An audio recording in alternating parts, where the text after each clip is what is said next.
Hello बच्चों, स्वागत है आपका अपने चैनल डिफेंस ट्यूटर में। तो आज की इस वीडियो में आपको बताएंगे इंडियन कोस्ट गार्ड नाविक जीडी के बच्चों के लिए मैथ्स के सैम्पल पेपर को। यहाँ पे हम आज के वीडियो में ऑफिशियल सैम्पल पेपर के क्वेश्चंस को डिस्कशन करने वाले हैं। जैसा कि आपको पता है कि 25 क्वेश्चंस आपके जीडी में सेक्शन 2 में पूछे जाते हैं और यह मैथ्स आपके सेक्शन 2 के रिगार्डिंग है। तो सेक्शन 2 में 25 क्वेश्चन मैथ्स से और 25 क्वेश्चंस फिजिक्स से, यानी टोटल 50 क्वेश्चंस पूछे जाते हैं। 30 मिनट का टाइम होता है।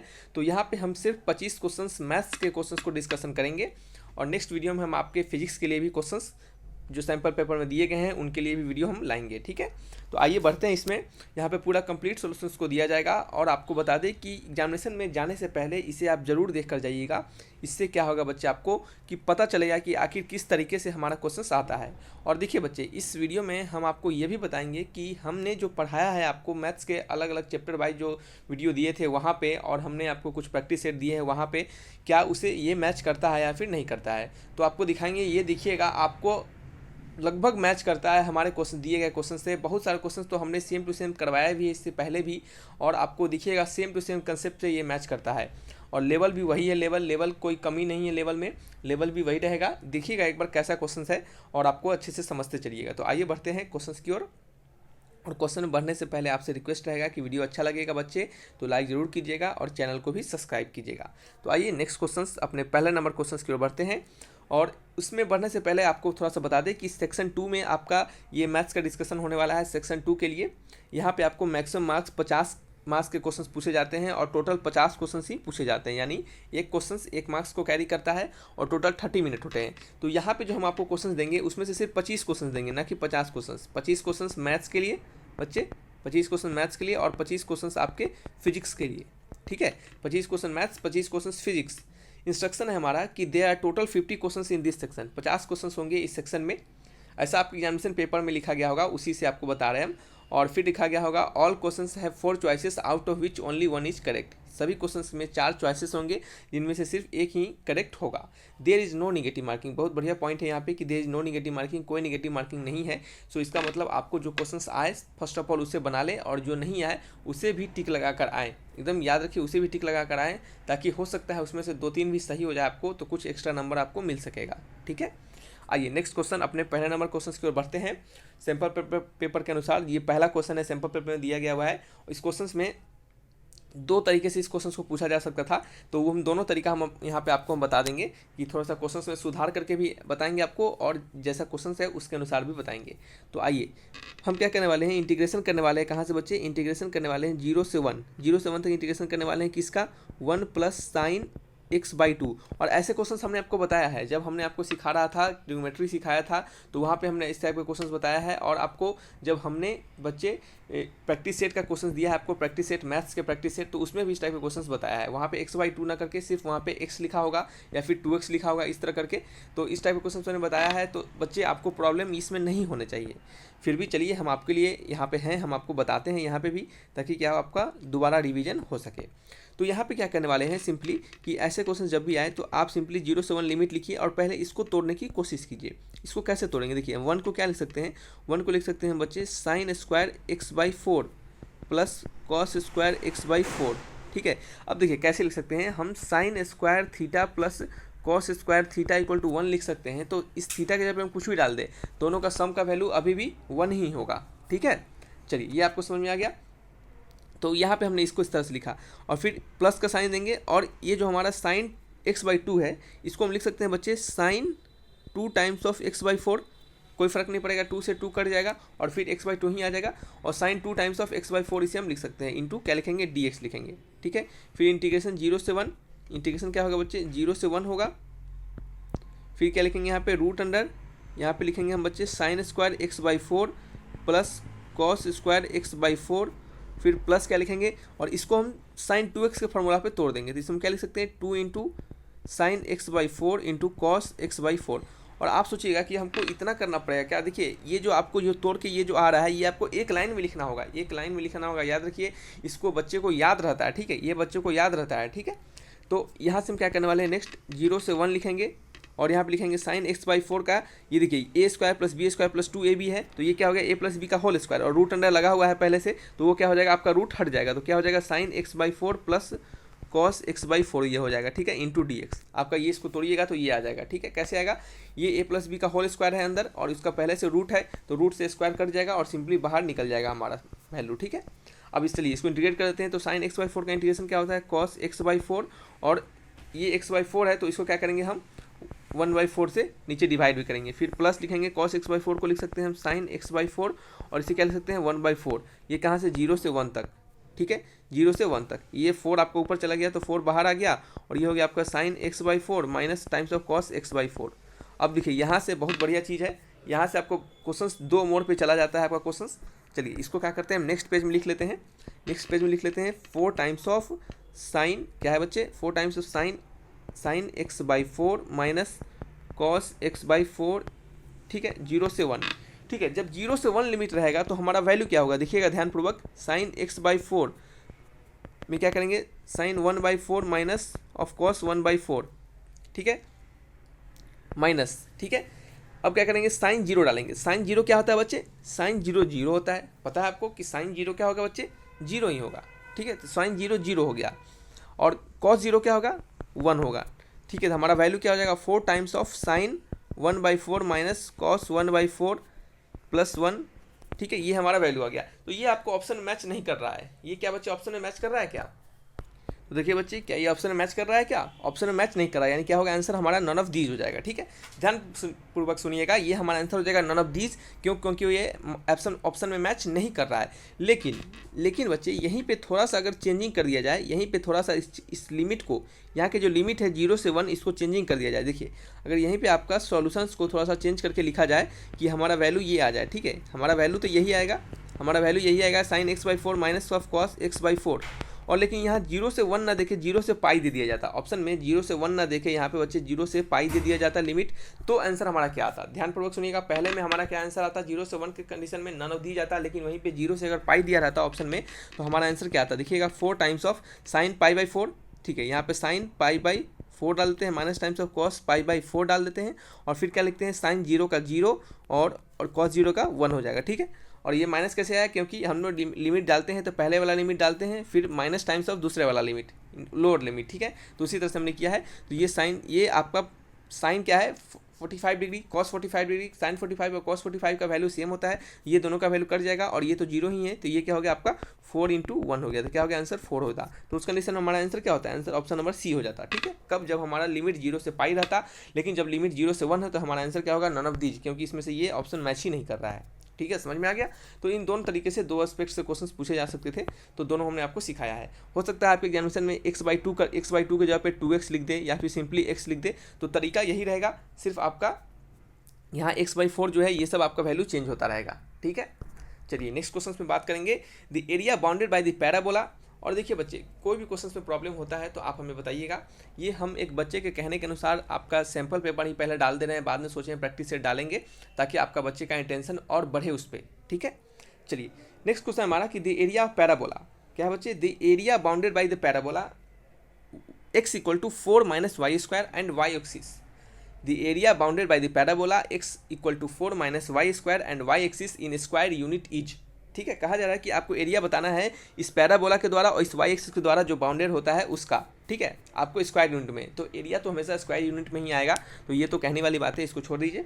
तो चलिए हम कैसे निकालेंगे कि इसका एरिया और एक्स एक्सिस का एरिया जो बाउंड करेगा उसका आपको क्या निकालना है बच्चे, एरिया निकालना है, ठीक है। तो जब भी आपको इस टाइप के क्वेश्चन आए तो इसका आप सबसे पहले ग्राफ ड्रॉ कीजिए, इसका ग्राफ ड्रॉ करेंगे तो इसका ग्राफ कैसे ड्रॉ होगा बच्चे, देखिए इसका ग्राफ कैसे ड्रॉ होगा, तो देखिए इसका ग्राफ ड्रॉ करने का बहुत तरीका होता है। सबसे पहले एक सिंपलेस्ट तरीका बताते हैं आपको, एक तो तरीका होता है जनरल जो आपका पैराबोला में आपने पढ़ा होगा, उस मेथड से इसके ग्राफ को आप ड्रॉ कर सकते हैं, ठीक है। दूसरा मेथड हो सकता है कि आप क्या कीजिए एक्स के जगह पे 0 पुट कर दीजिए, ठीक है। जब x के जगह पे 0 पुट कीजिएगा तो y का वैल्यू चेक कर लीजिएगा, तो ये 0 हो गया, तो y का वैल्यू क्या हो गया, y² = 4, तो यहाँ से हमें पता चला y = +-2, ठीक है। तो यहाँ +2 और यहाँ क्या है -2, ठीक है। नेक्स्ट क्या करेंगे, y = 0 पुट कर देंगे, जब y = 0 पुट कर देंगे तो ये हमारा क्या हो जाएगा, x = 4 हो जाएगा, x = क्या आ जाएगा बच्चे 4 आ जाएगा, तो x = 4 यहाँ पे लिख देंगे, ठीक है।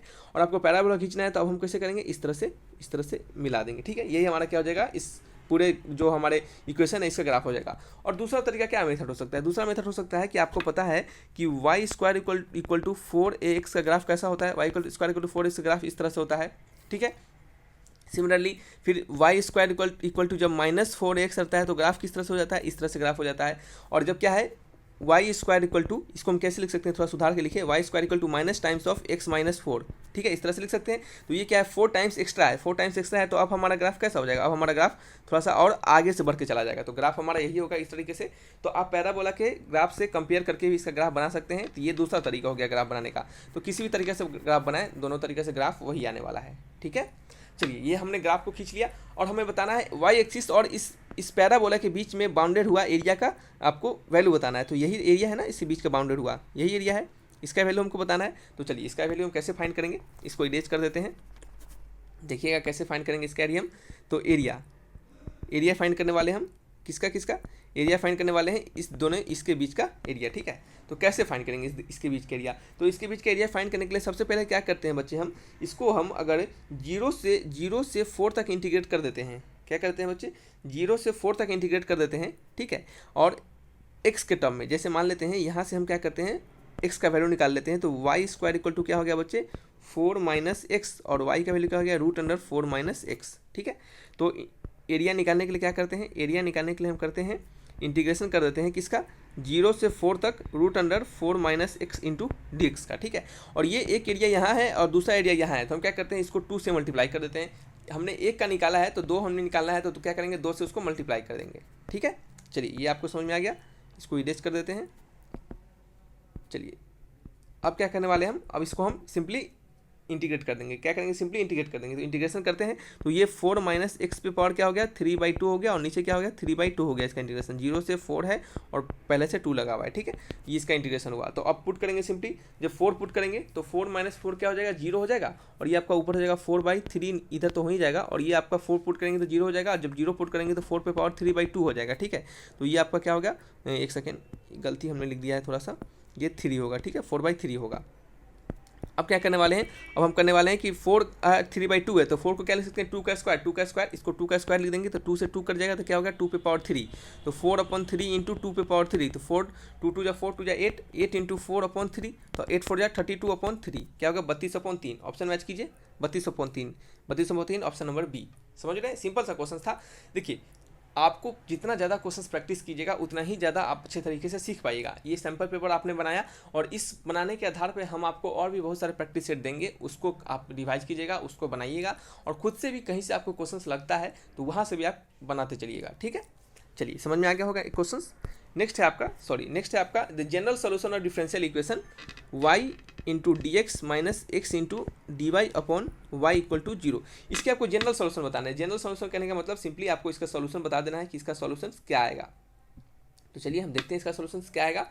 तो इसको हम लिख सकते हैं बच्चे, इसको हम ये y कोई फर्क नहीं पड़ता, इस y को अगर इधर भी मल्टीप्लाई कर देते कोई फर्क नहीं पड़ता, तो हमारा वैल्यू क्या हो जाएगा y d x minus x d y equal to 0, ठीक है। अब हम क्या करते हैं y d x equal to x d y कर लेते हैं इस तरीके से, ठीक है। और अब यहाँ पे क्या करने वाले हैं बच्चे, y डी एक्स है और x डी वाई है, हम एक वाले वेरिएबल को एक तरफ लाएंगे और दूसरे वाले वेरिएबल को दूसरी तरफ, यानी इसको कहते हैं वेरिएबल सेपरेशन मेथड। तो वेरिएबल सेपरेशन मेथड से हम इस क्वेश्चन को अब बनाएंगे। अब देखिए कैसे, dx है नीचे x ला देते हैं, dy है इसे क्या करते हैं बच्चे नीचे y ला देते हैं, ठीक है। वेरिएबल सेपरेट कर दिया हमने। फिर क्या करने वाले हैं बच्चे, फिर हम क्या करने वाले हैं यहाँ से दोनों तरफ इंटीग्रेशन का साइन देंगे। अब इंटीग्रेट कर देंगे दोनों तरफ, तो इंटीग्रेशन दोनों तरफ करेंगे तो 1/x का इंटीग्रेशन क्या होता है बच्चे log x होता है, 1/y का क्या होता है log y होता है। और यहाँ पे जो हम कांस्टेंट देंगे वो log में ही कांस्टेंट देंगे। क्यों log में कांस्टेंट देंगे, ताकि क्या होगा हमारा जो सॉल्यूशन आएगा वो एक सिंपलेस्ट वे में आएगा, ठीक है, सिंपलेस्ट तरीका से आएगा, ठीक है। चलिए अब क्या करने वाले हैं log x, तो log x लिखने देंगे, और ये क्या है log m plus log n, तो log m plus log n का वैल्यू क्या आता है log m इंटू n, ठीक है। तो y इंटू सी, ठीक है, y इंटू सी, ये log है ये log है, दोनों तरफ एंटी log लेंगे तो क्या हो जाएगा log हट जाएगा, x इक्वल टू क्या आ जाएगा वाई सी आ जाएगा। ये एक वैल्यू आ सकता है। हो सकता है ये भी कि हमारा ये जो कांस्टेंट है इधर ना आके इधर आ जाता, जब इधर आ जाता क्या होता है ये एक्स ही हो जाता और ये सिंपली इधर वाई हो जाता, ठीक है। तो एक और आंसर आ सकता था, वो क्या था answer y equal to x times of c. ये दोनों आंसर आ सकते हैं इसके, ठीक है। तो ऑप्शन मैच करेंगे, क्या कोई ऑप्शन ऐसा मैच कर रहा है वाई इक्वल टू एक्स। देखिए ये ऑप्शन थोड़ा सा गलत लिखा गया हुआ है, इसका जो देखिए यहाँ जो डैश है ना इसका ऊपर चला गया है, ठीक है।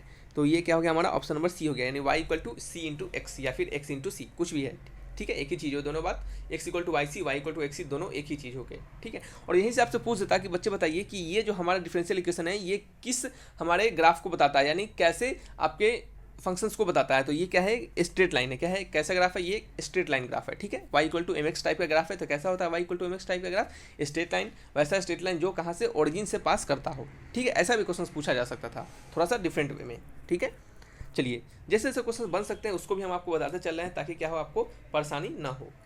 यहाँ पे नेक्स्ट क्वेश्चन है हमारा, if a b c are 3 sets such that a union b, कह रहा है कि ए बी सी एक 3 सेट है, such that a union b का वैल्यू किसके बराबर है, ए यूनियन सी के, एंड ए इंटरसेक्शन बी का वैल्यू बराबर है ए इंटरसेक्शन सी के।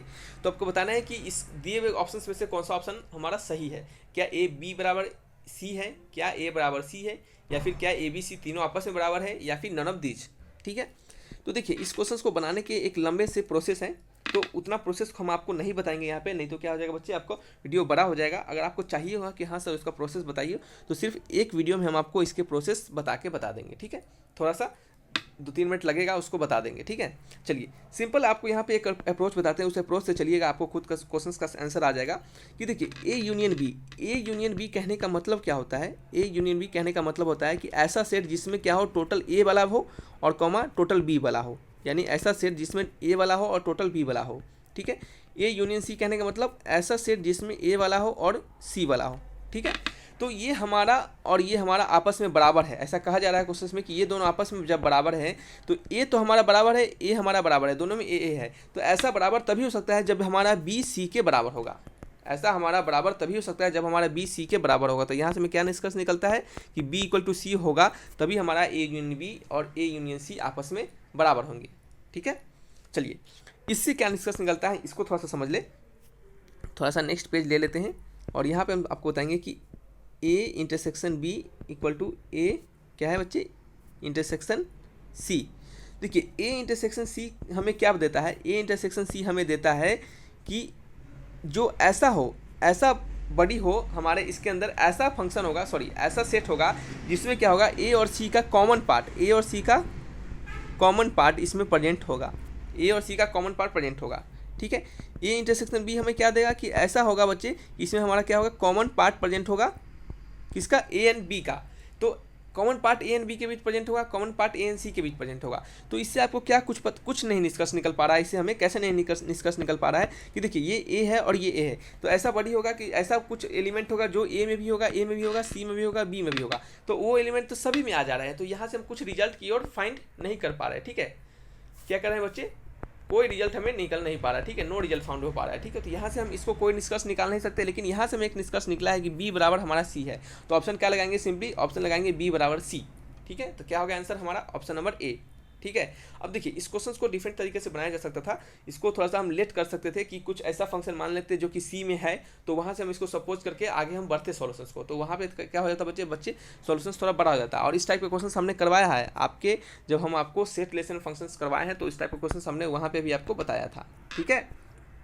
चलिए, अब क्या है बच्चे हमारा, अब क्या बच रहा है, नेक्स्ट क्वेश्चन की ओर बढ़ते हैं। नेक्स्ट क्वेश्चन है हमारा, find e to the power x, sorry if fx equal to e to the power x and gx equal to log e base पे एक्स। तो आपको बताना है एफ ऑफ जी वन का वैल्यू, एफ ऑफ जी वन का वैल्यू आपको बताना है। तो देखिए बच्चे, ऐसे क्वेश्चंस भी हमने आपको बताया है, आपको याद होगा, आपने देखा होगा अगर, तो ऐसे क्वेश्चंस भी हमने आपको बताया है जब हम आपको प्रैक्टिस सेट बता रहे थे, ठीक है। तो देखिए, एफ ऑफ जी वन का वैल्यू निकालना है, तो सबसे पहले हम क्या करेंगे, एफ ऑफ जी एक्स का वैल्यू निकाल लेते हैं, ठीक है। तो एफ ऑफ जी एक्स कहने का मतलब एफ के अंदर जी एक्स फंक्शन, एफ क्या है हमारा, एफ है ई टू द पावर एक्स। देखिए, एफ एक्स का वैल्यू हमारा ई टू द पावर एक्स है, जब यहाँ एक्स है तो यहाँ पे एक्स है, तो जब यहाँ पे हम जी एक्स डाल देंगे बच्चे, जब हम यहाँ पे क्या कर लेंगे बच्चे, जी एक्स डाल देंगे, तो यह क्या हो जाएगा हमारा, एक्स के जगह पे जी एक्स हो जाएगा, ठीक है। तो यहाँ पे क्या करेंगे, e to the power g x डाल देंगे। समझ में आ गया कैसे हुआ, ठीक है, हमने वो डाल दिया जी एक्स का वैल्यू। अब आपको पता है जी एक्स का वैल्यू क्या है, लॉग एक्स है, तो e to the power log e base पे एक्स, ठीक है। और आपको एक प्रॉपर्टी पता होगा लॉग का कि लॉग ई बेस पे अगर यहाँ पे ई रहे तो ये हमारा वैल्यू बाहर आ जाता है, यानी अगर यहाँ पे ए रहे, लॉग ए बेस पे वाई रहे, ए बेस पे वाई, तो यह क्या हो जाएगा हमारा, वाई बाहर आ जाएगा, ठीक है। ये और ये सेम रहेगा तो हमारा ये जो फंक्शन होगा वो बाहर आ जाएगा, ठीक है। तो ऐसे बनाते हैं, लॉग का ये प्रॉपर्टीज़ होता है। तो इस प्रॉपर्टीज़ के अनुसार क्या होगा हमारा वैल्यू बच्चे, हमारा वैल्यू ये ई है और ये भी ई है, तो ये क्या हमारा जाएगा एक्स बाहर आ जाएगा, तो एक्स बाहर आ गया। और हमें क्या निकालना है, एफ ऑफ जी एक्स का वैल्यू में जब एक्स निकल गया तो एफ ऑफ जी वन का वैल्यू क्या होगा, 1 होगा। एफ ऑफ जी 5 का वैल्यू क्या होगा, 5 होगा। तो आपको क्या पूछा जा रहा है, 1 का वैल्यू पूछा जा रहा है, तो आंसर क्या होगा, ऑप्शन नंबर बी। ठीक है, जो भी हमारा वैल्यू पूछे एक्स के जब आप डालते जाएंगे आंसर हमारा निकलते जाएगा। ठीक है, चलिए नेक्स्ट क्वेश्चन है। अब देखिए, हो सकता है एग्जाम में एफ ऑफ जी वन ऐसा क्वेश्चन पूछ देता है, f of g one into f of g 9, तो क्या करते हैं, दोनों का मल्टीप्लाई कर देते हैं, तो आंसर क्या होता है, इसका 1 होता है, इसका 9 होता है, तो क्या आंसर आता है 9 आ जाता। ठीक है, इस तरीके से भी क्वेश्चन पूछा जा सकता है। नेक्स्ट बात करेंगे, the value of cos square x plus cos square y minus 2 cos x into cos y into cos x plus y. आपको इस टाइप के क्वेश्चन भी हमने आपको बताया है जब हम आपको प्रैक्टिस सेट बता रहे थे। ठीक है, और आपको चैप्टर में भी हमने सिखाया है इस टाइप के क्वेश्चन को। तो चलिए यहाँ पे भी देख लेते हैं कैसे बनाएंगे ऐसे क्वेश्चन को। थोड़ा सा मार्कर चेंज कर लेते हैं बच्चे। चलिए, वीडियो बड़ा हो जाएगा लेकिन आपको सीखने के लिए बहुत मिलेगा, लेकिन यहाँ से जो भी चीज़ सिखाया जा रहा है उसको बारीकी से सुनते चलिए, ध्यानपूर्वक अपने अंदर सेट करते चलिए। ठीक है, चलिए ये क्या है हमारा, कॉस स्क्वायर एक्स है plus cos square y minus 2 times of cos x into cos y into cos x plus y.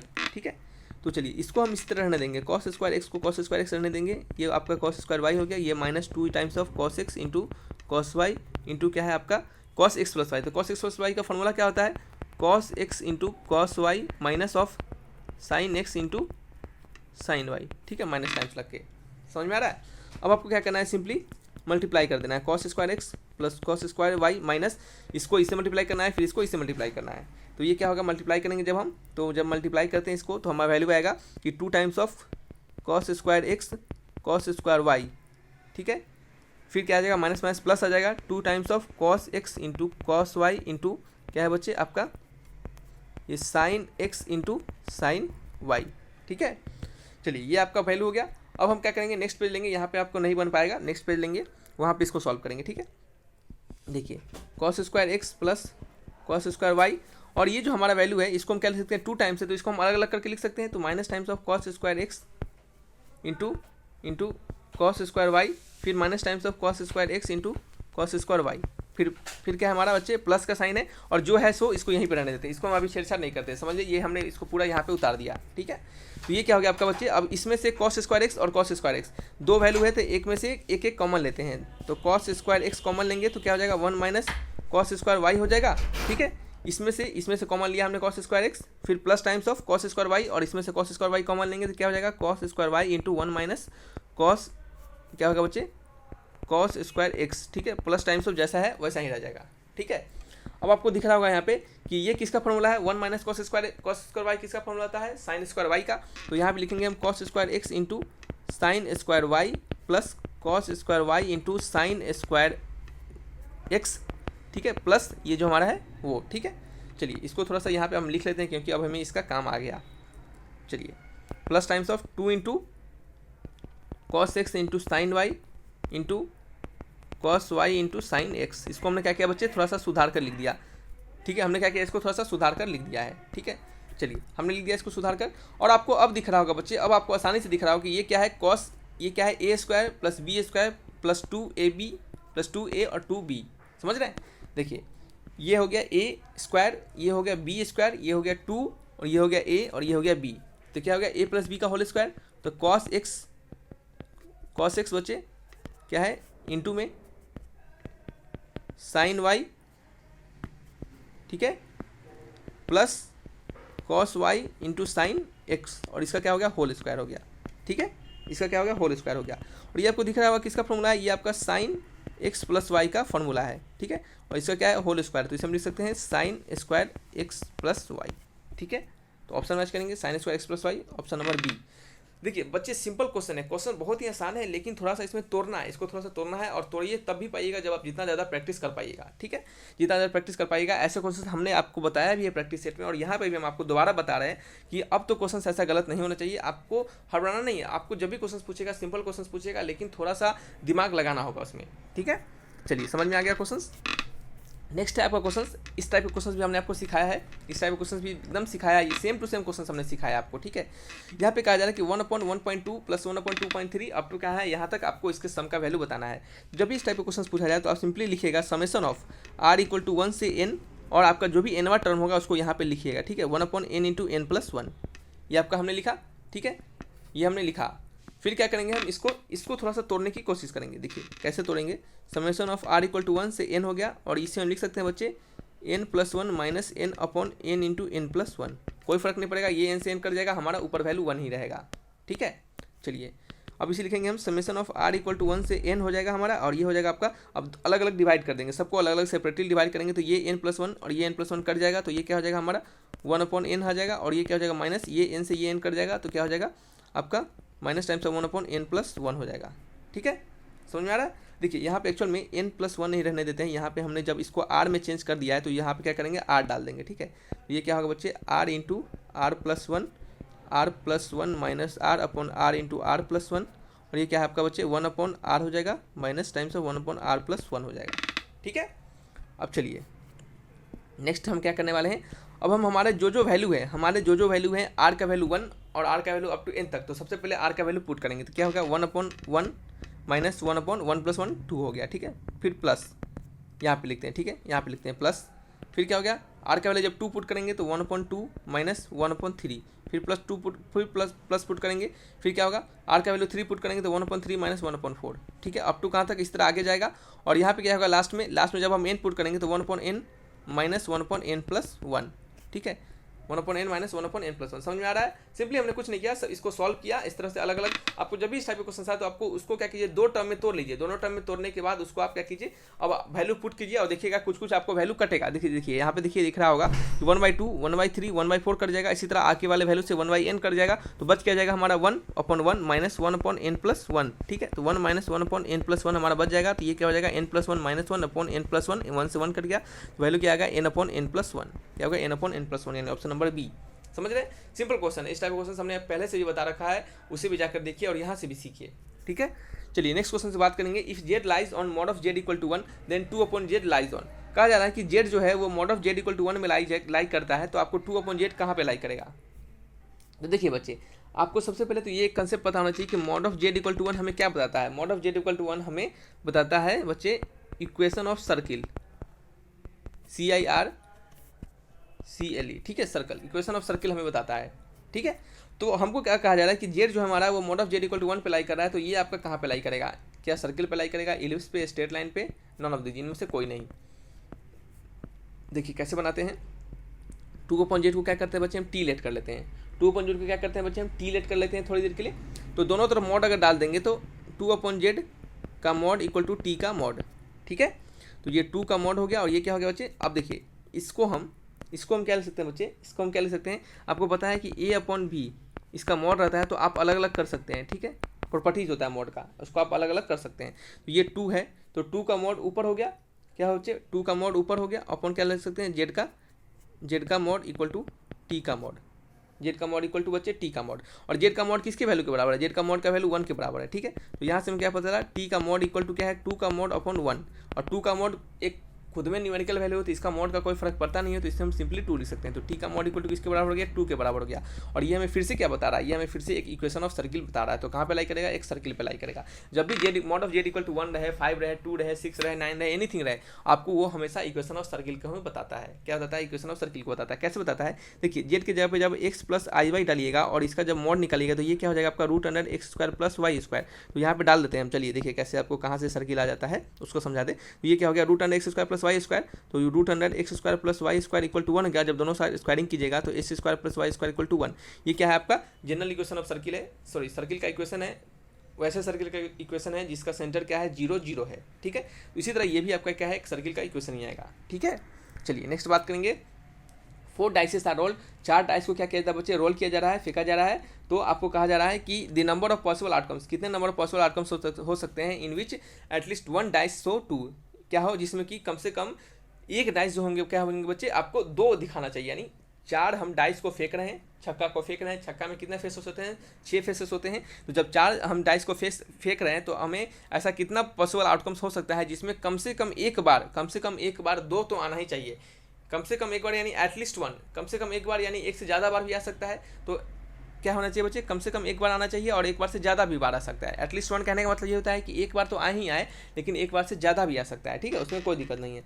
तो हम इस क्वेश्चन को कैसे बनाएंगे, ठीक है। तो हम लिखेंगे बच्चे फेवरेबल, RABLE फेवरेबल आउटकम, या फिर कह सकते हैं फेवरेबल केसेस। फेवरेबल केसेस कैसे निकालेंगे हम? टोटल केसेस यानी टोटल कितने हमारे पॉसिबल आउटकम्स होंगे उसमें से माइनस कर देंगे। क्या क्या माइनस करेंगे? When no face comes to. कहने का मतलब है कि हमें कहा जा रहा है कि कम से कम एक बार तो छक्का आना, दो आना ही चाहिए, और एक बार से ज़्यादा भी आ सकता है। तो हम क्या करते हैं कि टोटल में से घटा लेते हैं कि एक भी बार दो नहीं आए। एक भी बार दो नहीं आने का मतलब क्या होगा? अगर हम इसको टोटल में से एक भी बार दो नहीं आए को घटा लेंगे तो हमारा आंसर क्या आएगा? हमारा आंसर आएगा जिसमें एक बार दो आएगा, 2 बार, 3 बार, 4 बार, 5 बार। समझ? 5 बार तो आ नहीं सकता क्योंकि 4 ही बार क्या कर रहे हैं, 4 डाइस को रोल कर रहे हैं। तो क्या होगा? इस टाइप से, मतलब सभी कंडीशंस में दो आते रहेंगे, 4 बार, 5 बार, 6 बार, इस टाइप से। ठीक है, तो हम क्या करने वाले हैं कि सिंपली ऐसा ना निकाल के कि एक बार दो है, 2 बार दो है, 3 बार दो है, उस टाइप की कंडीशन यहाँ पे नहीं निकालेंगे। हम क्या करेंगे यहाँ पे सिंपली कि हम निकाल लेते हैं टोटल केसेस में से कि एक भी बार हमारा दो नहीं आए। ठीक है, तो टोटल केसेस क्या होगा? टोटल केसेस होगा 6 टू द पावर 4, और एक भी बार दो नहीं आने केस क्या होगा? 5 टू द पावर 4। अब कैसे? बच्चे कंफ्यूज हो जाएंगे कैसे ऐसा हो गया। जब देखिए, जब आपके पास 6 फेसेस होते हैं आपके 1 2 3 4 5 6, अब जो आपके डाइसेस पे होते हैं, तो उनमें टोटल फेवरेबल कितने आउटकम्स होते हैं? मान लेते हैं जब हम एक डाइस को थ्रो करेंगे तो हमारा 6 फेसेस हैं, तो टोटल हमारा आउटकम 6 हो जाएगा। ठीक है, जब 2 डाइस को थ्रो करेंगे तो हमारा टोटल फेवरेबल आउटकम्स क्या होगा? 6 का स्क्वायर। क्या हो जाएगा? 6 का स्क्वायर आ जाएगा। 3 डाइस को थ्रो करते हैं तो क्या हो जाता है? 6 टू द पावर आपका बच्चे 3 आ जाता है। तो हमारा 4 डाइस को थ्रो करेंगे तो 6 टू द पावर 4 आएगा। तो ये तो आपको समझ में आ गया। ठीक है, वहीं पे बच्चे हम जब बात करेंगे कि हमारा क्या करेंगे बच्चे बात कि जब हमारा अगर 4 क्या होना चाहिए बच्चे? 2 एक भी बार नहीं आना चाहिए। तो जब 2 एक भी बार आना ही नहीं चाहिए तो हम क्या करते हैं? अपने डाइस में से 2 को हटा ही देते हैं। 2 आना ही नहीं चाहिए तो 2 रहे नहीं रहे कोई फर्क नहीं पड़ता। तो अब हमारे पास पॉसिबल आउटकम्स कितने हो गए? 5 हो गए।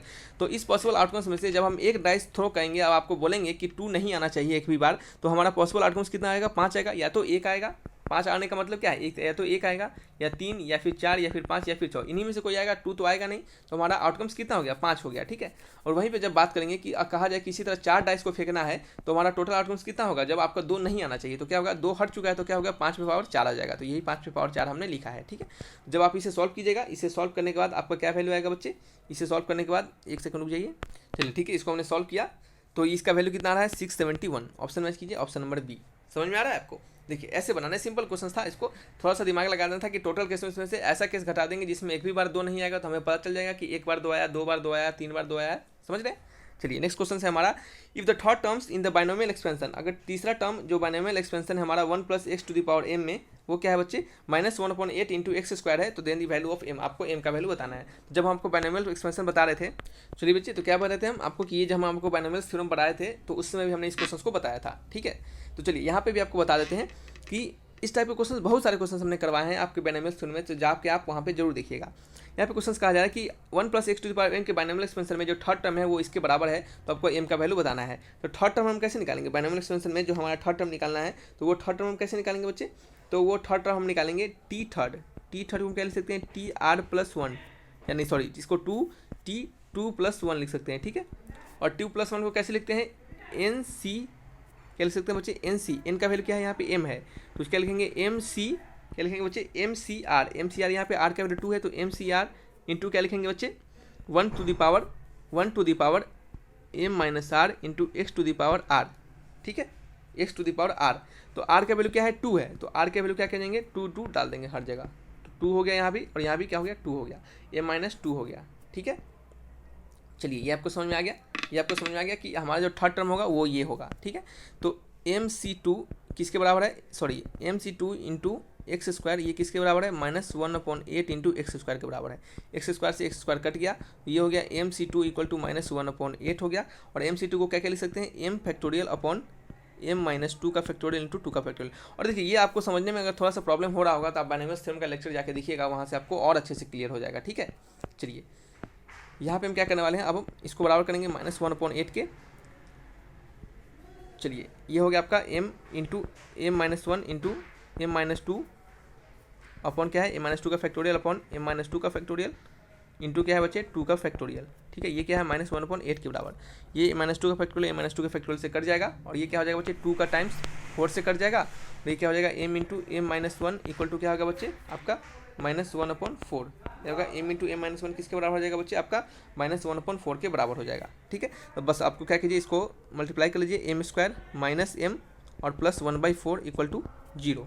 m square minus m plus 1/4 equal to 0। Next page ले लेते हैं, क्या था हमारा value, m square minus m plus 1/4 equal to 0। ठीक है, अब आपको क्या करना है, सिंपली 4 से मल्टीप्लाई कर देना है, तो 4m square minus 4m plus 1 equal to 0। और ये क्या है, क्वाड्रेटिक इक्वेशन है, और यहाँ से जब क्वाड्रेटिक इक्वेशन है आप इसको, ये किसका वैल्यू, ये आपका है 2m माइनस 1 का होल स्क्वायर का वैल्यू है। देखिए कैसे, a square plus b square minus 2ab। ठीक है, तो ये क्या हो गया, 2m माइनस 1 का होल स्क्वायर का वैल्यू है, ये इक्वल टू 0 हो गया, तो 2m माइनस 1 इक्वल टू 0, तो m इक्वल टू क्या हो गया बच्चे, 1/2 हो गया। m इक्वल टू क्या हो गया बच्चे, 1/2 हो गया। ऑप्शन मैच करेंगे, m equal to 1/2, option number b. समझ रहे हैं, सिंपल क्वेश्चन था। आपने सबसे पहले nth टर्म के वैल्यू को लिखा, फिर nth टर्म के वैल्यू से थर्ड टर्म के वैल्यू को निकाला, और थर्ड टर्म को वैल्यू को बराबर कर दिया दिए हुए टर्म से। ठीक है, चलिए ऐसे क्वेश्चन हमने बहुत सारे बताए हैं। आप जाइएगा, जब देखिएगा हमारे बाइनोमियल थ्योरम के लेक्चर को, तो वहाँ पे आपको सब चीज़ समझ में आएगा, कैसे किसी बाइनोमियल थ्योरम के हम nth टर्म को निकालते हैं या फिर कैसे क्या करते हैं, वो सिर्फ सब चीज़ समझ में आएगा, आपको वहाँ पे आ जाएगा। ठीक है, यहाँ पे क्या है आपका कि लेट क्या जा रहा है कि T R with rth term of AP. T R जो है हमारा rth टर्म है एपी का। ठीक है, तो टी आर टर्म, किसी भी rth टर्म एपी को कैसे निकालते हैं, जैसे हम किसी भी nवें टर्म ऑफ एपी को कैसे निकालते हैं, a plus n minus 1 into D, इस तरह से लिखते हैं।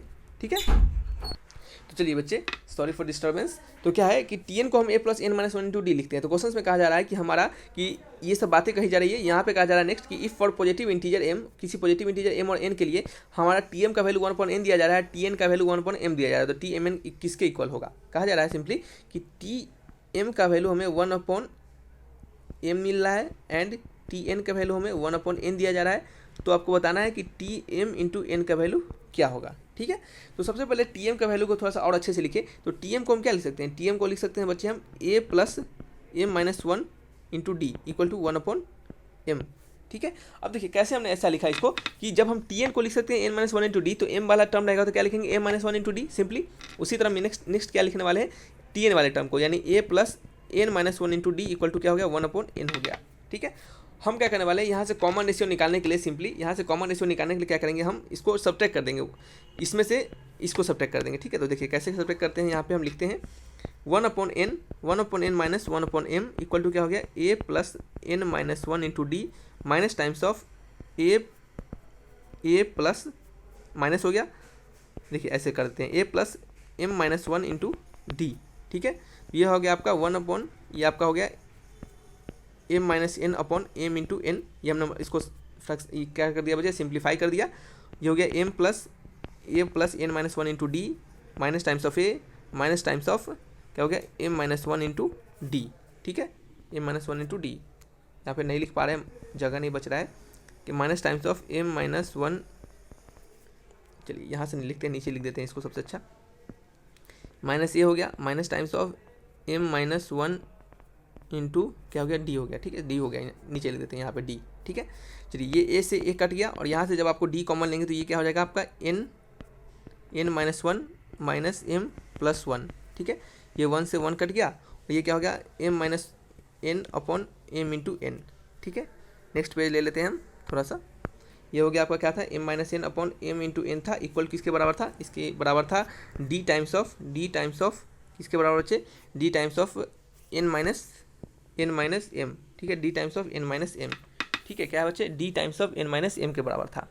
क्या कुछ गलती हो रहा है क्या, थोड़ी देर रुक जाइए। देखिए बच्चे गलती कहाँ पे हो गया हमसे, यहाँ पे एक जगह गलती हो गया, थोड़ा सा उसको सुधार लेते हैं थोड़ा सा हम। देखिए यहाँ पे जो टीएम का वैल्यू है वो 1/n है, और टीएन का वैल्यू क्या है, 1/m है। ठीक है, तो गलती क्या हो रही है हमसे कि जब हमें 1/n को घटाया तो पहला टर्म क्या होगा हमारा m होगा, और दूसरा टर्म क्या होगा, n होगा। ठीक है, ये क्या होगा हमारा m हो जाएगा, और ये क्या हो जाएगा, n हो जाएगा। ये क्या हो जाएगा m, और ये क्या हो जाएगा n। ठीक है, तो ये क्या हो जाएगा m, और ये क्या हो जाएगा n हो जाएगा। ठीक है, ये m और ये m n कर जाएगा, तो d का वैल्यू क्या आएगा, 1/m इंटू n हो गया। ठीक है, हम अभी किसका वैल्यू निकालना है, हमें t का वैल्यू निकालना है। इसको कैसे लिख सकते हैं, a प्लस 1/, क्या लिख सकते हैं बच्चे, a प्लस लिख सकते हैं इसको। अच्छा, सबसे पहले क्या करते हैं, हम फर्स्ट टर्म भी निकाल लेते हैं, a का वैल्यू भी निकाल लेते हैं। तो a का वैल्यू कैसे निकालेंगे, अब हम क्या करेंगे कि किसी एक में वैल्यू को पुट कर देंगे। तो यहाँ पे लिखेंगे a प्लस, लिखेंगे बच्चे हम 1/, ये n है और ये क्या है, m है। तो लिखेंगे हम बच्चे a प्लस पहले वाले में m minus 1, a plus m minus 1 upon m n, और ये क्या है, इक्वल टू है 1/n के। ठीक है, 1/n के इक्वल है।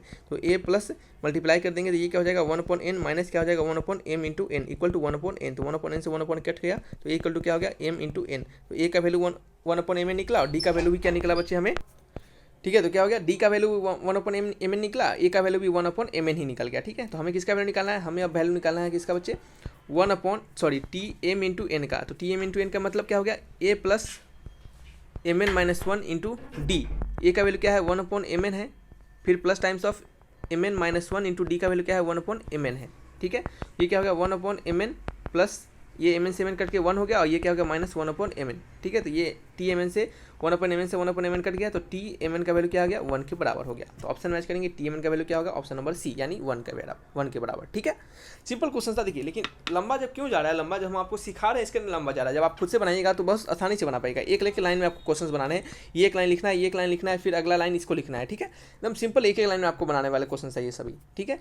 चलिए नेक्स्ट है क्या, ऐसे भी ये क्वेश्चन थोड़ा सा लंबा चला गया है क्योंकि ये क्वेश्चन थोड़ा लंबा जाएगा ही बच्चे, और आपको इसको क्या करना है, ऐसे क्वेश्चन को थोड़ा सा देर बनाना है, थोड़ी देर बाद बनाना है।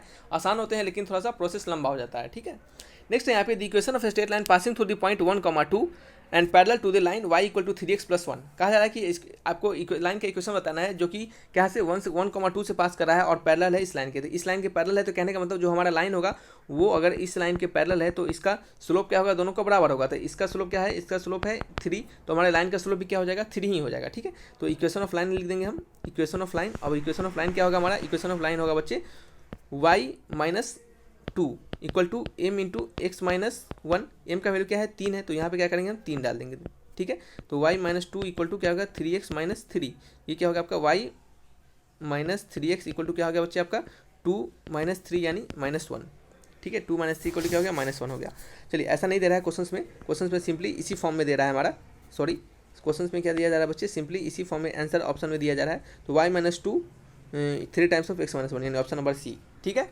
चलिए नेक्स्ट बात करेंगे the parametric coordinate of any point on the parabola y² equal to 4x। Simply आपको बता दें कि y² इक्वल टू 4x पे जो पैरामेट्रिक कोऑर्डिनेट होता है वो क्या होता है बच्चे 80² 280। ये ऑप्शन में मैच नहीं कर रहा है, कोई बात नहीं, ऑप्शन में मैच नहीं कर रहा है तो हम क्या करेंगे ऑप्शन को ही डाल के देख लेंगे कि क्या हमारा वैल्यू सेम आ रहा है या फिर नहीं आ रहा है। तो हम चेक करेंगे पहले वाले ऑप्शन को। तो सबसे पहले वाले ऑप्शन को चेक करेंगे तो जब हम y के जगह पे 280 डालेंगे, ठीक है, y के जगह पे 280 डालते हैं तो क्या हो गया 4a² t² इक्वल टू क्या हो गया 4ax हो गया, ठीक है। ठीक है, तो हमने पुट किया तो देखा कि हमारा x का वैल्यू क्या आ रहा है। तो x का वैल्यू 4 से 4 कट जाएगा, a से a कट जाएगा, तो x का वैल्यू क्या आ जाएगा a इंटू टी स्क्वायर। तो सबसे पहले तो जान लीजिए तो निगेटिव में तो नहीं आएगा, तो ये तो निगेटिव में दिया जा रहा है तो ऑप्शन नंबर ए गलत, बी भी निगेटिव में, ऑप्शन नंबर बी भी गलत। तो चलिए ऑप्शन नंबर सी को चेक कर लेते हैं क्या हमारा ऑप्शन नंबर सी सही है फिर नहीं है, ठीक है।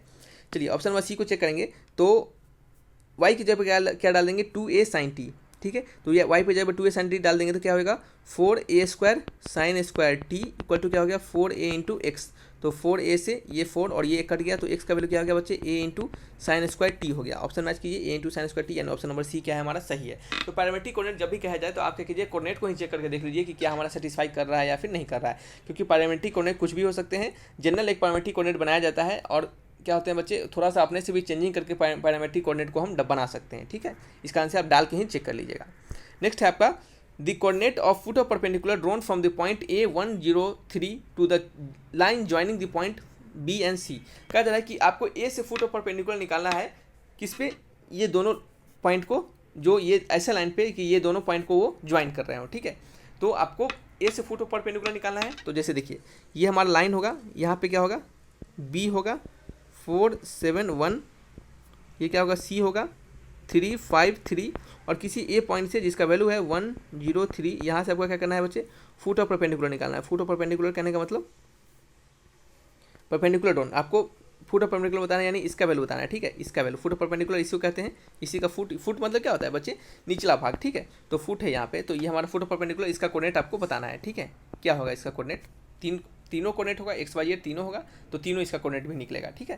तो चलिए इसको कैसे बताएंगे हम, कैसे बनाएंगे इसको बताइए कि यहाँ से फुट ऑफ परपेंडिकुलर डाल रहे हैं इस लाइन पे, इस BC लाइन पे। तो सबसे पहले हम BC का इक्वेशन निकालेंगे। BC का इक्वेशन कैसे निकालते हैं, तो इक्वेशन ऑफ BC का इक्वेशन निकालेंगे बच्चे हम x माइनस किसी एक पॉइंट को ले लेंगे, x - 4 अपॉन नीचे वाले कोऑर्डिनेट का माइनस कर देंगे, क्या होगा 3 - 4 क्या होगा -1 होगा, ठीक है। इक्वल टू y - 7 और क्या होगा 5 - 7, तो क्या होगा 5 - 7 -2 हो जाएगा, ठीक है। इक्वल टू z - 1 और क्या करेंगे 3 - 1, 3 - 1 क्या हो जाएगा 2 हो जाएगा, ठीक है। तो ये हमें इक्वेशन ऑफ BC निकल गया।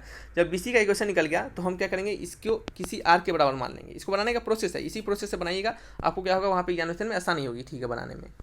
बनाने में क्या होगी बच्चे, आसानी होगी, ठीक है। तो ऐसा क्यों कर रहे हैं, हमने ये इक्वेशन हमने निकाला और इसको क्या मान लिया, किसी कांस्टेंट के बराबर हमने मान लिया, और यहाँ से हम सभी कोऑर्डिनेट का वैल्यू निकालेंगे। तो ये x का वैल्यू क्या हो जाएगा minus times of r plus 4, y का वैल्यू क्या हो जाएगा minus times of 2r plus 7, और z का वैल्यू क्या हो जाएगा बच्चे, z का वैल्यू आ जाएगा 2r प्लस 1, क्या होगा 2r प्लस 1, ठीक है। तो ये हमने क्या निकाला बच्चे, कोऑर्डिनेट निकाला सभी पॉइंट्स का, ठीक है। और ये जो हमारा पॉइंट है, ये एक पॉइंट है जो कि हमें बताता है कि ये जो पॉइंट होगा हमारा BC लाइन पे कहीं पे भी पॉइंट होगा। ये पॉइंट हमें बताता है कि ये हमारा point any point on the line BC line पे किसी भी एक पॉइंट के बारे में हमें ये बताता है। तो हम मान लेते हैं कि ये पॉइंट यही वाला पॉइंट है, ठीक है। मानने में क्या जाता है, तो ये पॉइंट यही वाला पॉइंट है, हम इसको मान लेते हैं, ठीक है। तो हम क्या करेंगे, इस AB लाइन का क्या करते हैं, इसको मान लेते हैं बच्चे हम फुट ऑफ परपेंडिकुलर, इसको F मान लेते हैं, ठीक है। तो ये हमारा जो AF लाइन होगा, इस AF लाइन का बच्चे हमारा जो कॉमन आपका जो डायरेक्शन रेशियो होगा वो क्या होगा, इस AF लाइन का जो डायरेक्शन रेशियो होगा बच्चे वो हमारा क्या होगा, ठीक है। तो कैसे निकालेंगे AF लाइन का डायरेक्शन रेशियो, तो direction ratio of line AF, ठीक है। AF का डायरेक्शन रेशियो कैसे निकालेंगे, तो डायरेक्शन रेशियो निकालने का फॉर्मूला क्या होता है बच्चे, आपको ये जो हमारा कोऑर्डिनेट है इसका x कोऑर्डिनेट और इसका जो कोऑर्डिनेट है उसको क्या करेंगे सब्ट्रैक्ट कर देते हैं, ठीक है। तो इसका कोऑर्डिनेट क्या है -r प्लस 4 है और उसका कोऑर्डिनेट क्या है x वाला 1 है, तो क्या करेंगे -1 कर देंगे, कॉमा लिखेंगे, फिर क्या है आपका ये आपका हो गया -2r प्लस 7 है, यहाँ से देख लिए हमने, और यहाँ क्या है 0 है, तो इसको क्या करेंगे -0 लिख देंगे, फिर कॉमा लिखेंगे 2r प्लस 1 है, और यहाँ क्या लिखेंगे बच्चे आपका 3 लिख देंगे -3, ठीक है। तो इसको थोड़ा सुधार लेते हैं, तो ये क्या हो जाएगा आपका बच्चे, ये आपका हो जाएगा -r प्लस क्या होगा बच्चे -r plus 3 comma -2r plus 7, फिर क्या हो जाएगा 2r - 2, ठीक है। ये हमारा डायरेक्शन रेशियो ऑफ F निकल गया। अब हमें पता चला है, हमें क्या पता चल गया कि इसका इस BC लाइन का डायरेक्शन रेशियो हमें पता चल गया है, क्या है BC लाइन का डायरेक्शन रेशियो, यही वाला डायरेक्शन रेशियो होता है BC लाइन का। तो हमें BC लाइन का डायरेक्शन रेशियो पता है, AF लाइन का डायरेक्शन रेशियो पता है, और दोनों क्या है आपस में परपेंडिकुलर है। तो परपेंडिकुलर कंडीशन क्या होता है बच्चे, परपेंडिकुलर का कंडीशन होता है कि A1 A2 plus B1 B2 plus C1 C2 equal to 0, यानी दोनों लाइन के परपेंडिकुलर x कोऑर्डिनेट का x वाले परपेंडिकुलर का direction ratio into product of y वाले कोऑर्डिनेट का direction ratio into product of क्या करेंगे Z कोऑर्डिनेट वाले के डायरेक्शन रेशियो, ठीक है। तो हमने क्या किया A1 A2 क्या है, A1 को अगर मान लेते हैं कि हमारा इस लाइन BC का डायरेक्शन रेशियो है A1 B1 C1, और जो लाइन आपका AF है इसका डायरेक्शन रेशियो मान लेते हैं A2 B2 C2, तो दोनों का प्रोडक्ट क्या होगा 0 के बराबर होगा, क्योंकि ये आपस में बच्चे क्या है परपेंडिकुलर है, ठीक है, क्या है परपेंडिकुलर है। तो चलिए अब क्या करना है, सिंपली बस आपको मल्टीप्लाई कर देना है। आप कैसे मल्टीप्लाई करेंगे देख लीजिए यहाँ पे, चलिए इसको बनाते हैं हम, चलिए ठीक है। तो चलिए मल्टीप्लाई कर लेते हैं। तो ये क्या हो गया -1 इंटू में, -1 क्यों लिखा, क्योंकि यहाँ पे -1 है, ठीक है। -1 इंटू में क्या लिखेंगे -r प्लस 3, ठीक है। फिर क्या लिखेंगे बच्चे minus times of 2 into -2r plus 7, फिर माइनस टाइम्स ऑफ माइनस नहीं प्लस लिखेंगे, क्योंकि यहाँ पे क्या है प्लस में है 2, तो plus times of 2 into 2r minus 2 equal to क्या हो गया बच्चे 0 के बराबर हो गया।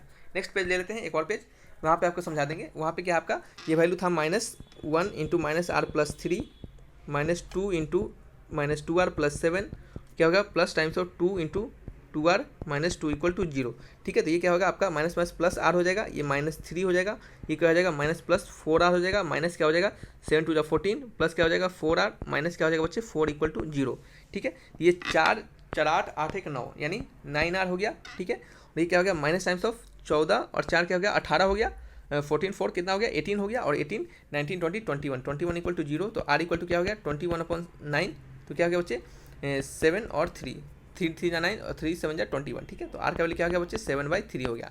और जब r का वैल्यू में 7/3 निकल गया, तो जैसे ही हम आपके ये जो फुट ऑफ परपेंडिकुलर का हमने जो कोऑर्डिनेट निकाला था, यानी ये कोऑर्डिनेट है जो हमारा कहा गया कोऑर्डिनेट फुट ऑफ परपेंडिकुलर का कोऑर्डिनेट था, एक सेकेंड रुक जाइए,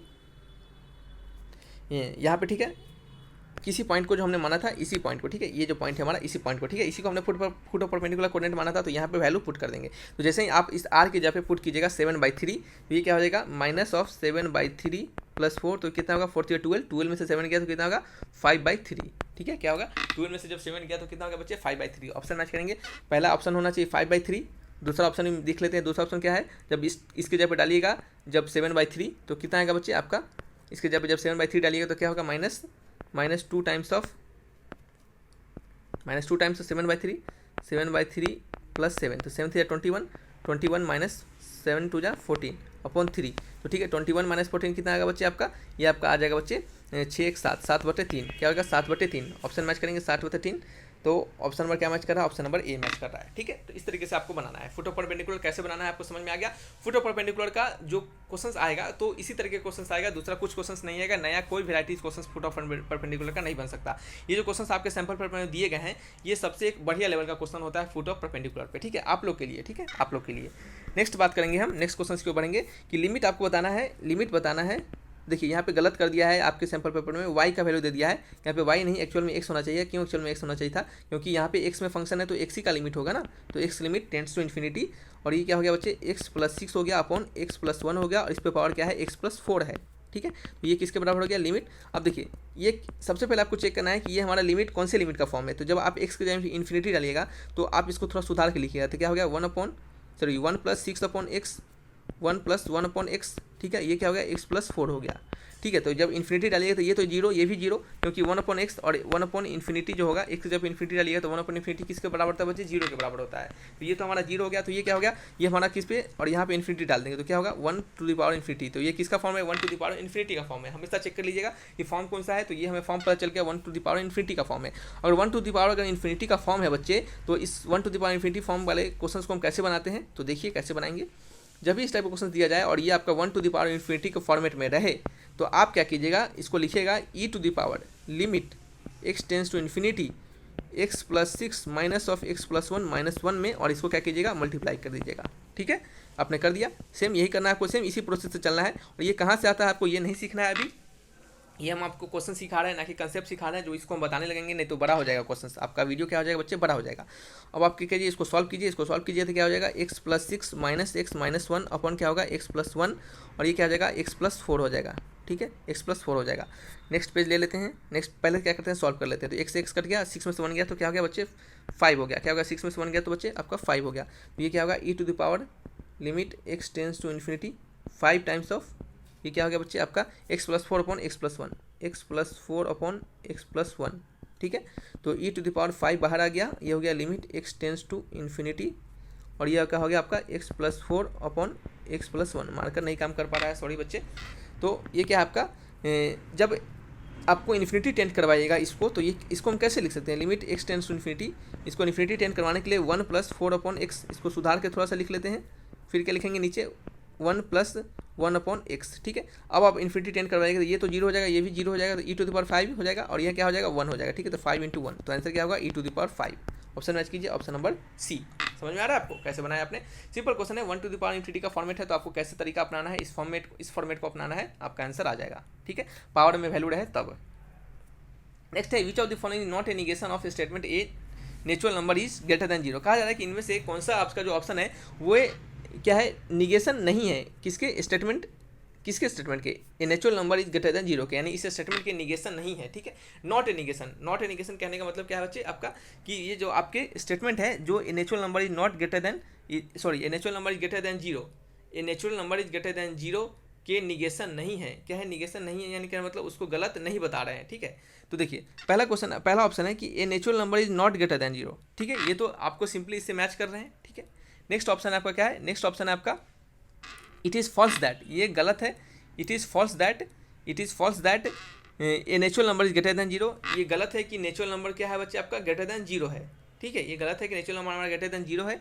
नेक्स्ट ऑप्शन में कहा जा रहा है कि it is false that a natural number is not greater than zero, a natural number is not greater than zero. ठीक है, तो नेक्स्ट ऑप्शन क्या कहा जा रहा है कि इट इज़ फॉल्स दैट, कि ये गलत है कि हमारा natural number is not greater than zero, यानी जीरो से बड़ा नहीं है। तो देखिए सिंपल क्वेश्चन में कहा जा रहा है कि ए natural number is greater than zero, एक नेचुरल नंबर है जो कि क्या है ग्रेटर देन जीरो है। ठीक है, ग्रेटर देन जीरो है, इसका निगेशन नहीं आपको बताना है। तो देखिए आपको बताना है कि इसको क्या कर रहा है, वो गलत साबित कर रहा हो। तो पहला ऑप्शन में क्या कर रहा है कि ए natural number is not greater than zero, a natural number है जो कि जीरो से बड़ा नहीं है। तो हमारा यहाँ पे ऑप्शन में कहा जा रहा है,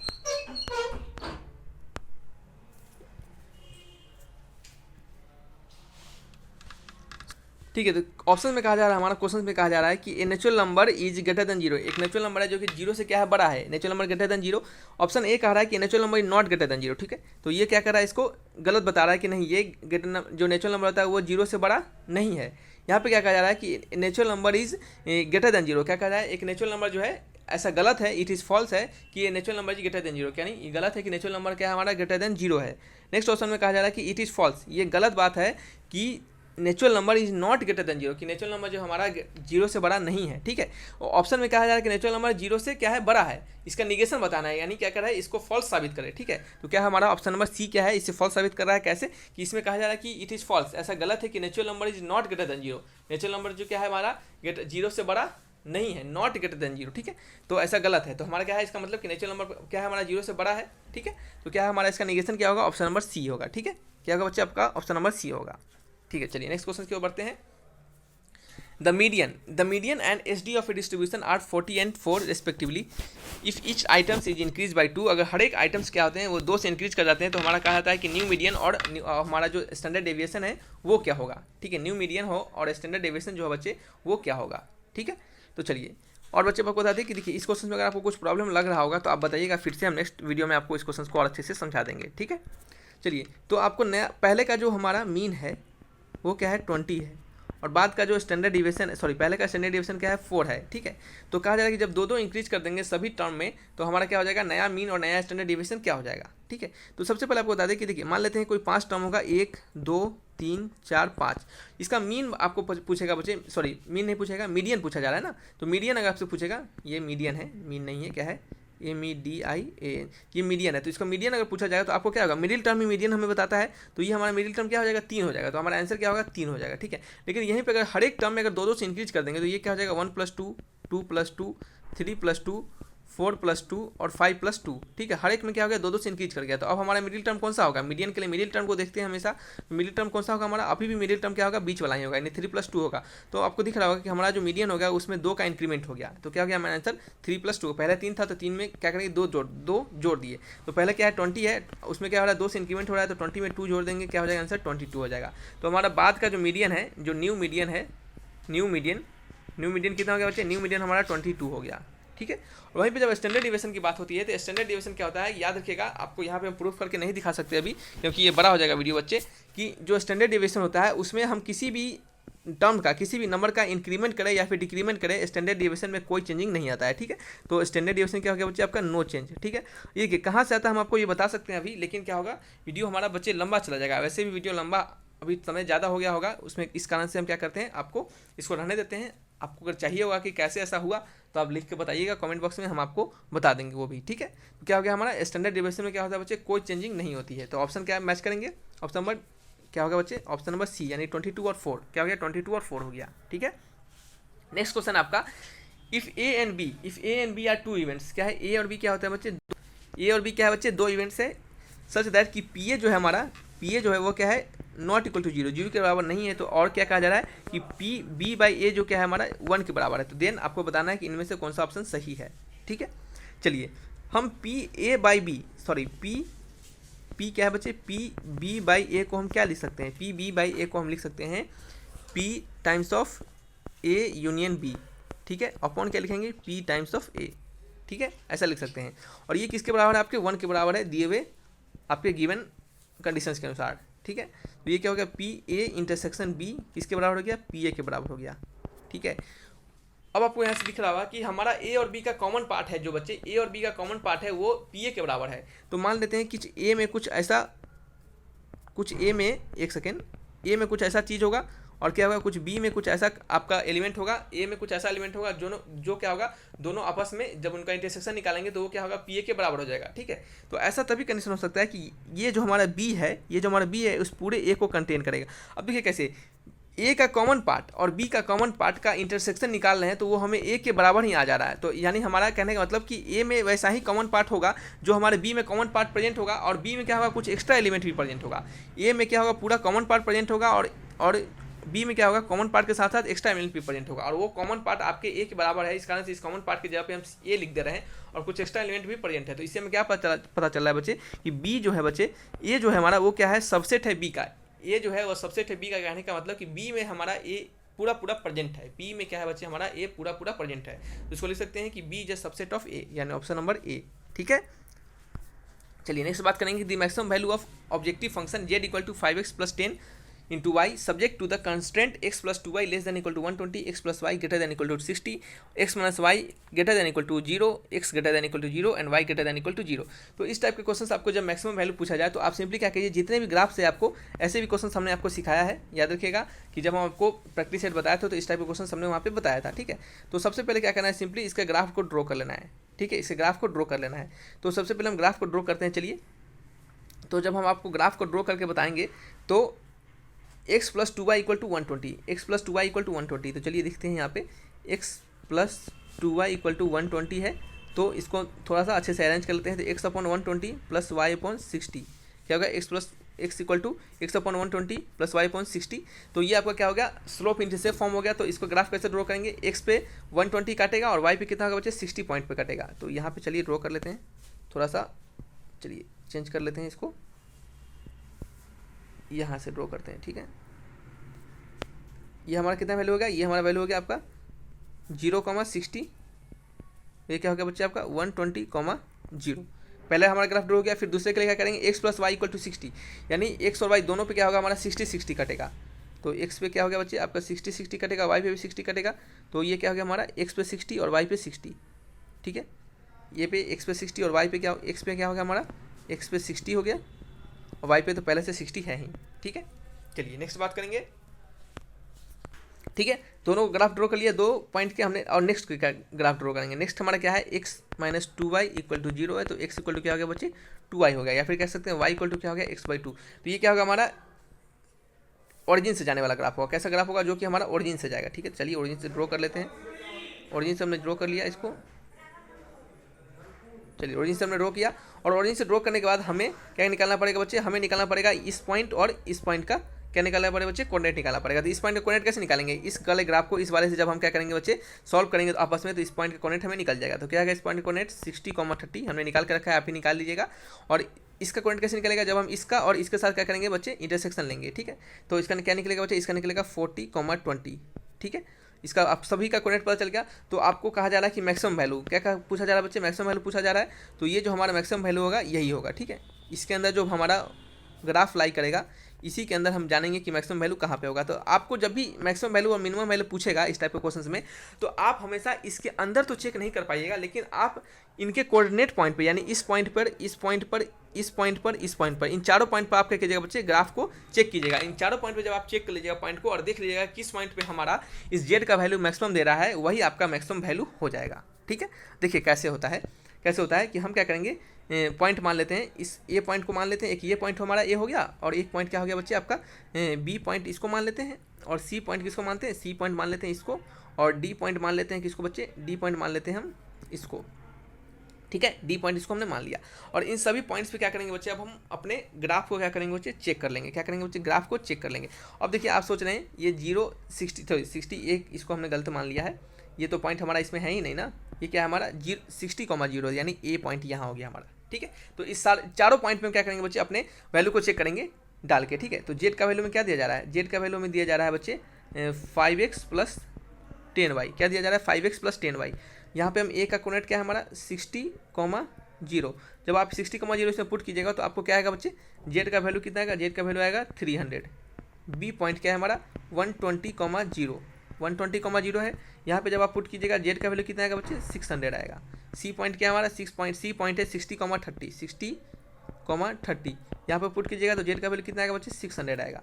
डी वैल्यू क्या है हमारा, डी पॉइंट है हमारा 40,20, ठीक है 40,20। 40,20 जब पुट की जाए तो जेड का वैल्यू कितना आएगा बच्चे 0 आएगा। क्या आएगा बच्चे 0 आएगा, ठीक है। सिंपली समझिए 0 आएगा, समझ रहे हैं। तो यहाँ से आपको दिख रहा होगा, अब यहाँ पे जो भी वैल्यू आपका मैक्सिमम दे रहा होगा जेड का, वही आपका मैक्सिमम वैल्यू होगा। तो ये क्या होगा बच्चे आपका मैक्सिमम वैल्यू होगा, इस दोनों पॉइंट पर क्या होगा मैक्सिमम वैल्यू होगा, और इस पर क्या होगा बच्चे आपका मिनिमम वैल्यू होगा, ठीक है। तो इस पर क्या होगा, इस दोनों पॉइंट पे मैक्सिमम वैल्यू, इस पर मिनिमम वैल्यू। तो आपको मैक्सिमम वैल्यू पूछा जा रहा है तो मैक्सिमम वैल्यू क्या होगा 600 होगा, ठीक है। तो इस टाइप के क्वेश्चन आपको सिंपली इसी तरीके से बनाना है। हमने आपको ग्राफ सिखाया है बनाना अपने, जब हम आपको प्रैक्टिस सेट करवा रहे थे वहाँ पे भी, और यहाँ पे हम आपको सिखाया है कि मैक्सिमम और मिनिमम वैल्यू कैसे निकालेंगे, ठीक है। नेक्स्ट क्वेश्चन आपका कि let A be the non singular matrix of order 2x2 then mod of A inverse, ठीक है। ए इनवर्स का आपको मॉड बताना है। मॉड कहने का मतलब डिटर्मिनेंट ऑफ ए इनवर्स का वैल्यू बताना है। तो आपको पता है कि ए इंटू ए इनवर्स का वैल्यू क्या होता है बच्चे, आई के बराबर होता है। जब आप दोनों तरफ मॉड लेंगे तो ये भी मॉड और ये भी मॉड, ठीक है। तो मॉड का प्रॉपर्टी होता है कि ए इंटू बी का अगर मॉड लेते हैं तो mod of A into mod of B आप उसे लिख सकते हैं, ठीक है। तो ये क्या हो गया आपका, अलग अलग हमने इसको कर दिया, mod of A into mod of A inverse equal to I. I का मॉड लेंगे तो आई के बराबर होगा, कोई फर्क नहीं पड़ता है उससे, ठीक है। तो आपको ए इनवर्स का मॉड किसके बराबर हो गया बच्चे, आई को हम वन भी लिख सकते हैं, तो वन अपन क्या हो गया, मॉड ऑफ ए के बराबर। मॉड ऑफ ए कहने का मतलब डिटर्मिनेंट ऑफ ए के बराबर, ठीक है, डिटर्मिनेंट ऑफ ए के बराबर। तो आपको यहाँ पे कहा जा रहा है कि डिटर्मिनेंट ऑफ ए जो है नॉन सिंगुलर है, डिटर्मिनेंट ऑफ ए क्या है, नॉट इक्वल टू जीरो है, तो ये हमारा नॉट इक्वल टू जीरो है, तो यानी कहने का मतलब ए इनवर्स किसके बराबर हो जाएगा, वन अपॉन ए के बराबर, वन अपॉन मॉड ऑफ ए के बराबर, यानी ऑप्शन नंबर बी। कब ऐसा होगा, जब हमारा नॉन सिंगुलर मैट्रिक्स होगा, तब नॉन सिंगुलर मैट्रिक्स होगा तभी उसका इनवर्स एग्जिस्ट करेगा, और तभी हमारा क्या होगा, mod of A not equal to zero होगा। मॉड ऑफ ए कहने का मतलब determinant of A not equal to zero होगा। नेक्स्ट बात करेंगे, the area of triangle whose vertices कितना है, वर्टिसेस दिए जा रहे हैं -3,0, 3,0, 0, के, उनके वैल्यू कितने जा रहे हैं 9 स्क्वायर यूनिट, तो आपको के का वैल्यू बताना है। तो एरिया कैसे निकालते हैं, एरिया इक्वल टू होता है half of x1 x2 x3 y1 y2 y3 1 1 1, ठीक है, इस तरह से एरिया निकालते हैं। तो डेल्टा का वैल्यू क्या होगा 1/2, एक्स के जगह पे -3 3 0 0 0 के 1 1 1, ठीक है। हमने क्या किया, कोऑर्डिनेट को पुट कर दिया, और यहाँ से वैल्यू जब फाइंड कीजिएगा तो क्या आएगा आंसर आपका बच्चे, इसको एक्सपेंड करेंगे, डिटर्मिनेंट को एक्सपेंड करने आता होगा आपको।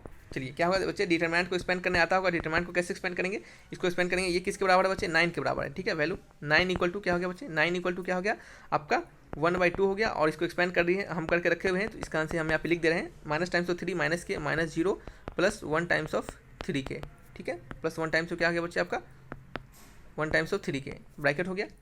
अब यहाँ से क्या करेंगे, हम के का वैल्यू निकालेंगे, यहाँ से के का वैल्यू सॉल्व कीजिएगा तो कितना आएगा 18/6, यानी क्या होगा 3, यानी के का वैल्यू कितना आ गया बच्चे 3 आ गया। अब देखिए हम यहाँ पे इसके लिए सॉल्व नहीं किए कि सिंपल आपको, अब यहाँ पे जो प्रोसेस हमने आपको सिखा दिया है, अब कैलकुलेशन है, कैलकुलेशन आपको आता होगा, कैलकुलेशन आपको खुद से करना है, ठीक है। तो आपको यहाँ से कैलकुलेशन कर लीजिएगा, सिंपली इस डिटर्मिनेंट को तोड़िएगा, डिटर्मिनेंट को एक्सपेंड कीजिएगा, आपको वैल्यू आ जाएगा, ठीक है। चलिए नेक्स्ट क्वेश्चन की बात करेंगे, the function f x equal to cot x is discontinued at the set. कहा जा रहा है कि फंक्शन जो हमारा f x equal to cot x है वो कहाँ पे डिसकंटिन्यूस होता है। तो सबसे पहले आपको बता दें कि हमारा जो function f x equal to cot x जो होता है वो होता है कंटिन्यूस। कंटिन्यूस कहाँ कहाँ होता है, वो कंटिन्यूस होता है r माइनस एन पाई पे। r माइनस एन पाई कहने का मतलब कि सभी रियल नंबर में से अगर एन पाई को हटा दे तो हमारा फंक्शन क्या होगा, कंटिन्यूस होगा। तो कहाँ पे डिसकंटिन्यूस होगा, तो डिसकंटिन्यूस के लिए फंक्शन होगा हमारा एन पाई पे, यानी जहाँ जहाँ एन पाई फंक्शन होगा ये वाला फंक्शन, वहाँ पे हमारा क्या होगा, कॉटेक्स क्या होगा बच्चे आपका डिसकंटिन्यूस होगा, ठीक है। तो ऑप्शन मैच करेंगे एन पाई, यानी ऑप्शन नंबर ए।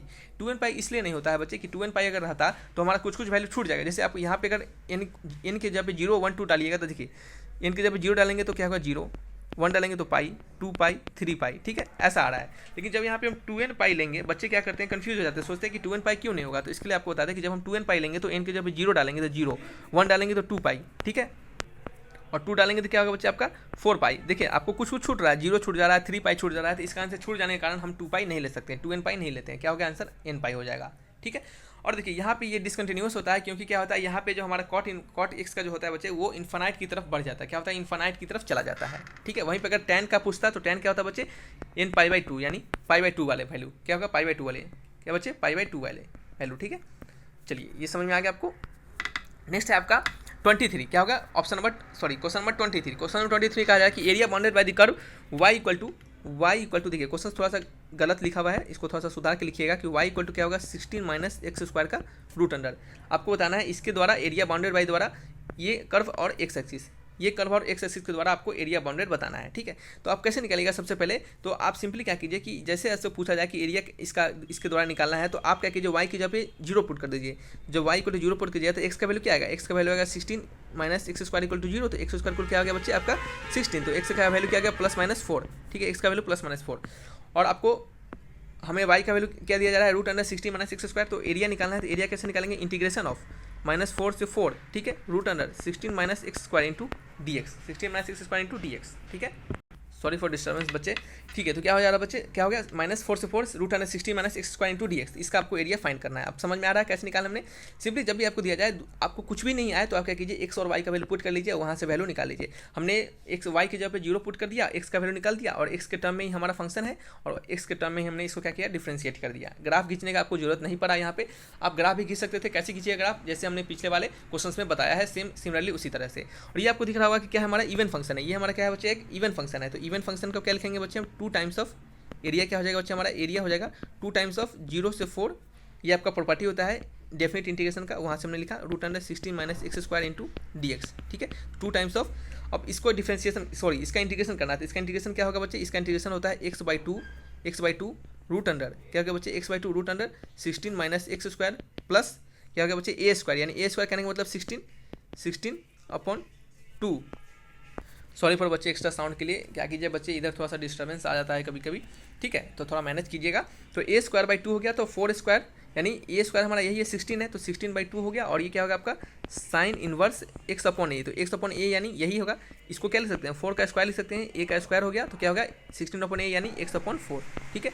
यहाँ से क्या हो गया 0 से 4। अब आप क्या कीजिए बच्चे इसको सिंपली वैल्यू पुट कीजिएगा, इस पूरे को 0 से 4 लिमिट पुट कीजिएगा, आपको आंसर क्या आएगा बच्चे, आंसर आएगा 8 पाई। क्या आएगा बच्चे 8 पाई आएगा, 8 पाई स्क्वायर यूनिट। अब हम इसके लिए नहीं पुट कर रहे हैं क्योंकि सिंपल अब यहाँ से आपका क्या है कैलकुलेशन है, जो भी कैलकुलेशन करना है कर लीजिएगा, क्योंकि कैलकुलेशन करने लगेंगे बच्चे तो वीडियो यहाँ पे बड़ा हो जाएगा, ठीक है। तो ऑप्शन मैच करेंगे ऑप्शन नंबर ए। और देखिए सैम्पल पेपर में आपको क्वेश्चंस अच्छे आए हुए हैं, देख लीजिए बच्चे, आपको क्वेश्चंस वहाँ पे आएंगे, अच्छे आएंगे, इससे टफ नहीं आएंगे, इससे थोड़ा सा मीडियम ही आएंगे, इससे थोड़ा कम ही आएंगे, ठीक है, ज़्यादा टफ आपको नहीं पूछा जाएगा, ठीक है। चलिए नेक्स्ट क्वेश्चन की ओर बढ़ते हैं। कहा जा रहा है कि if the curve ay plus x² = 7 and x³ = y orthogonally है, क्या है कट कर रहे हैं ऑर्थोगोनली एट 1,1 पे, तो आपको ए का वैल्यू बताना है। जब ऑर्थोगोनली कट कहा जा रहा है, जैसे ही आपको ऑर्थोगोनली कट करने के लिए बात कही जाए तो आप क्या कीजिए सिंपली दोनों का स्लोप निकाल लीजिए, dy/dx निकाल लीजिए और दोनों का प्रोडक्ट क्या कर दीजिए -1 के बराबर कर दीजिए। तो मान लेते हैं इसका स्लोप हमारा m1 है और इसका स्लोप क्या है m2 है, तो हम क्या करेंगे दोनों का वैल्यू निकालेंगे और उसके बाद क्या करेंगे m1 × m2 = -1 के बराबर कर देंगे। क्यों? क्योंकि ऑर्थोगोनली कट कर रहा है यानी परपेंडिकुलरली कट कर रहा है, ठीक है। तो चलिए इसको डिफ्रेंशिएट करते हैं, a × dy/dx plus 2 times of x equal to क्या हो गया बच्चे 0 हो गया, ठीक है। और ये क्या हो गया बच्चे आपका, ये हो गया 3 × x² = dy/dx। तो यहाँ से dy/dx निकालेंगे, ये क्या होगा बच्चे -2x/a हो जाएगा। और यही हमारा m1 के बराबर है, यहाँ से dy/dx निकालेंगे, ये किसके बराबर है m2 के बराबर है, ये किसके बराबर है 3 × x² के बराबर, ठीक है। चलिए अब कहने के अनुसार क्या है बच्चे, हमारा कहने के अनुसार m1 × m2 क्या है बच्चे -1 के बराबर है। और एक और चीज़ कहा जा रहा है कि ये जो हमारा ऑर्थोगोनली कर रहा है कहाँ पे कट कर रहा है 1,1 पे, यानी x का वैल्यू 1 y का वैल्यू भी 1, ठीक है। ऑर्थोगोनली कट कर रहा है तो x का वैल्यू भी 1 और y का वैल्यू भी 1। तो x की जगह पे 1 डाल देंगे तो क्या है हमारा वैल्यू, x की जगह पे 1 डालेंगे तो वैल्यू आएगा -2/a और यहाँ पे क्या आ जाएगा बच्चे 3 आ जाएगा, ठीक है। क्या हो जाएगा 3 हो जाएगा। तो आंसर क्या हो गया 2/a -2/a इंटू क्या हो गया बच्चे आपका 3 होगा इक्वल टू -1 से माइनस कट गया, a इक्वल टू क्या हो गया बच्चे 3 × 2 यानी 6 हो गया, a का वैल्यू क्या आ गया हमारा 6 आ गया। ऑप्शन मैच कीजिए ऑप्शन नंबर सी, ठीक है। समझ में आ गया। ऑर्थोगोनली कट करने की बात जैसे कहे तो दोनों का स्लोप निकाल के प्रोडक्ट कर दीजिए -1 के बराबर, ठीक है।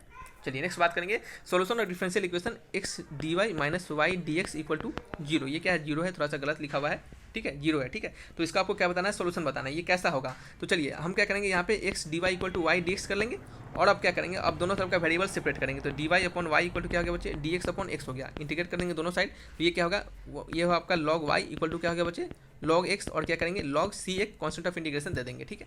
ये क्या होगा आपका log y और log m + n क्या हो गया log m × n, ठीक है।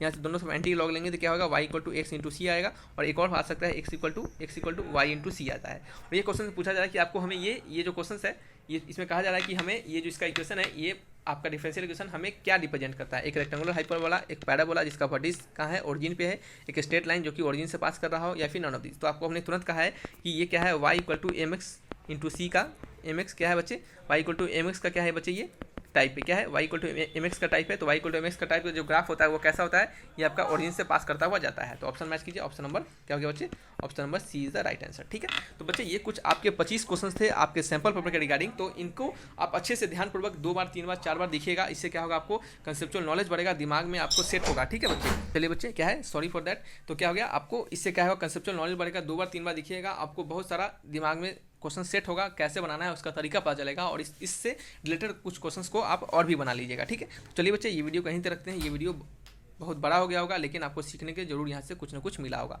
तो चलिए इसी तरह आपको फिजिक्स के भी सैंपल पेपर के वीडियो ला देंगे हम, आप टेंशन नहीं लीजिए, बस अपने प्रिपरेशन की ओर ध्यान दीजिए। तो thanks for watching my video अच्छा लगा तो लाइक एंड सब्सक्राइब जरूर कीजिएगा। तब तक के लिए बाय बाय।